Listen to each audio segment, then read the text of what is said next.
Hello दोस्तों, कैसे हैं आप सब। आशा करता हूं आप सभी ठीक और स्वस्थ होंगे। आज मैं आपके लिए एक कहानी लेकर आया हूं जिसका नाम है सुप्रभात। भूलने की दवा मेरी दवा की दुकान थी और उस दिन दुकान पर काफी भीड़ थी। मैं ग्राहकों को दवाई दे रहा था। दुकान से थोड़ी दूर पेड़ के नीचे वो बुजुर्ग औरत खड़ी थी। मेरी निगाह दो तीन बार उस महिला पर पड़ी तो देखा उसकी निगाह मेरी दुकान की तरफ ही थी। मैं ग्राहकों को दवाई देता रहा, लेकिन मेरे मन में उस बुजुर्ग महिला के प्रति जिज्ञासा भी थी कि वो वहां खड़े खड़े क्या देख रही है। जब ग्राहक कुछ कम हुए तो मैंने दुकान का काउंटर दुकान में काम करने वाले लड़के के हवाले किया और उस महिला के पास गया।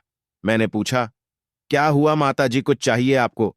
मैं काफी देर से आपको यहां खड्डे देख रहा हूं। गर्मी भी काफी है, इसलिए सोचा चलो मैं ही पूछ लेता हूं, आपको क्या चाहिए। बुजुर्ग महिला इस सवाल पर कुछ सकपका सी गई। फिर हिम्मत जुटाकर उसने पूछा, बेटा, काफी दिन हो गए, मेरे दो बेटे हैं, दोनों दूसरे शहर में रहते हैं। हर बार गर्मी की छुट्टियों में बच्चों के साथ मिलने आ जाते हैं। इस बार उन्होंने कहीं पहाड़ों पर छुट्टियां मनाने का निर्णय लिया है। बेटा, इसलिए इस बार वो हमारे पास नहीं आएंगे। यह समाचार मुझे कल शाम को ही मिला। कल सारी रात ये बात सोच सोचकर परेशान रही, एक मिनट भी सो नहीं सकी। आज सोचा था तुम्हारी दुकान से दवाई लूंगी, लेकिन दुकान पर भीड़ देखकर यही खड़ड़ी हो गई। सोचा जब कोई नहीं होगा तब तुमसे दवा पूछूंगी। हाँ हाँ, बताइए ना माँ जी, कौन सी दवाई चाहिए? आपको अभी ला देता हूं। आप बताइए। बेटा, कोई बच्चों को भूलने की दवाई है क्या?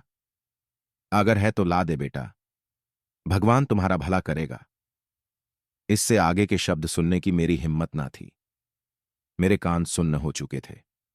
मैं उसकी बातों का बिना कुछ जवाब दिए चुपचाप दुकान की तरफ लौट आया, क्योंकि उस बुजुर्ग महिला की दवा उसके बेटों के पास थी, जो शायद विश्व के किसी मेडिकल स्टोर पर नहीं मिलेगी। अब मैं काउंटर के पीछे खड़ेड़ा था। मन में विचारों की आंधी चल रही थी, लेकिन मैं उस पेड़ी के नीचे खड़ी उस मां से नजरें भी नहीं मिला पा रहा था। मेरी भरी दुकान भी उस महिला के लिए खाली थी। मैं कितना असहाय था। या तो ये मैं जानता था या मेरा भगवान। अब जब भी अपने शहर में ये सुनता हूं कि इस बार गर्मी की छुट्टियों में हम गांव न जाकर कहीं और घूमने जा रहे हैं, तो वो पेड्डी के नीचे उन माताजी की वेदना अंदर तक झंझोड़ा देती है। ये कहानी जो संसार में मां के प्रेम की वेदना का एहसास करा रही है, इसके लिए एक लायक तो बनता है।